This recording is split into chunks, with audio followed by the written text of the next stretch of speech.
time is precious. Life is not just the passing of time. Life is a collection of experiences, their frequency and their intensity. Life is not just watching the clock tick away. Life is a collection of experiences, their intensity, their frequency. When my friend Mark died at age 44, someone says, that's young to die. But what if he lived 4 lifetimes in one? It might not be too young.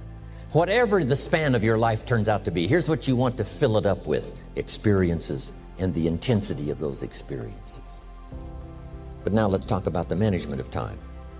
Now, jot this down: approaches to the management of time. Here's the first one: ignore the subject. I mean, that's good advice. Don't let anything overly bug you. Because remember now, you don't have to do anything. Someone says, well, I got to get a handle on my time. The answer is no, you don't. If you want to let it all go, you can let it all go. I mean, this is good advice. Somebody says, you ought, you ought, you ought. Jot this down. Ignore all the you oughts or you should. Only if they're giving general information. We should. It's better to say, if you're teaching, we should. Not you should, we should. Then you let me listen in without it being too confrontational. If everyone did this, see, that'd be great. And then you give a person a chance to choose to do it or not to do it.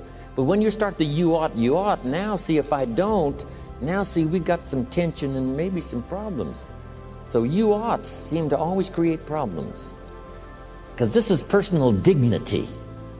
And you don't want to destroy someone's dignity by doing all the oughts and they feel reluctant to do it. Now we've got problems. Now here's the next one. Step down to something easier. The guy's in sales and he says, oh, I want to own the company. Finally owns the company. Now he's got no time to play golf. He said, when I was in sales, I was making big money playing golf 3 days a week. Heck with this owning something. Heck with managing. My life was never my own after I started to manage. I'm going back to sales. See, this is the key. If you're getting too pressed, you might consider stepping down to something with a little easier time pressure. Little girl says to her mother, Daddy comes home, brings his briefcase and pats me on the head and says hello, disappears and works on his papers. How come my daddy doesn't play with me? And her mother said, look, your daddy loves you very much, but he's so busy at work, he can't get it all done, he has to bring it home. He loves you, but that's why he can't play with you.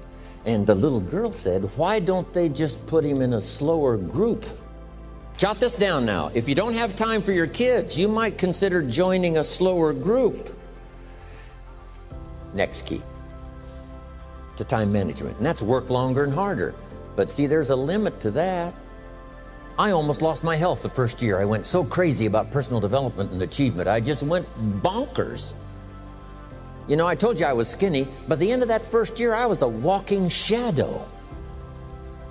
And then it suddenly occurred to me, what if I got rich and too ill to spend it? I mean, that was a shocker. So I started developing a little more reasonable, because I said, if 12 hours won't do it, I'll work 14. If that won't do it, I'll work 18. I mean, how many hours it takes. And sure enough, it cost me too much. So see, working longer and harder for some might be appropriate. You know, if you're just sitting around not doing that much, this might be good, work longer and harder. But you can only work so hard.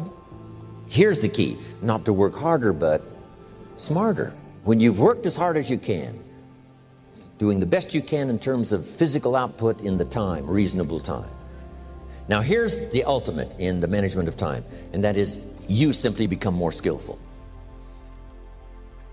When I first got into sales, you know, I was around people that could get, 9 out of 10, 8 out of 10.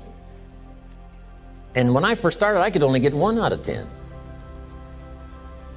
But here's what I did. I worked around the clock, so that I would make up in numbers what I lacked in skill.